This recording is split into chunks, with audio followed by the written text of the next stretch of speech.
Ato anatin'ity tapatapam-baovao manaraka ity kosa no anarahantsika ireo sary fitipitina vaovao maresaka na io teto ivelany na ihany koa tany ampitan-dranomasina tany. Manaza tontolo izao manoloana ny faratsiany ny fahasalamana ara-toe-karenan'i Chine. Araka ny fantatra dia nahitana fiananjy ny sandan'ny bourse européenne omaly nanoloana ny fidinan'ny bourse asiatique. Maneho fanahina mafy manoloana izao toedraraha izao ireo mpandraraha. Fantatra fa niaina tamin'ity volana ity ny famokarany ao anivon'ireo indostria ary tafidina amin'ny tahany farany ambany indrindra tao anatin'ny entona izao. Omena lanja manokana ireo mpandraraha eto an-toerana indrindra fa ireo mpandraraha madinika eo amin'ny sehatry ny renakibon'ny tandy mandritra ny salon international des mines et du pétrole.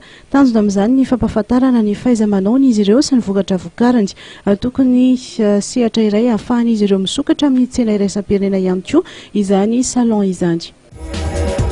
Araka ny nambarana Andriamatora Velmanantsoa Paul Gérard, télé général ny Institut national des statistiques na Instat, dia isy ny audit ho tonsainy ao anivon'ity sampandraraha ity, iankiny indrindra amin'ny vokatra izany ny toy ny hetsika izay ho tonsainy ireo mpiasa pitokana. Otonsaina amin'ny 4 ka hatramin'ny 20 Aogositra ho avy izao eo anoloana ny tranobe ny varotra sy ny indostria any Mahajanga be ny andiany faharoa amin'ny hetsika foire de Boeny.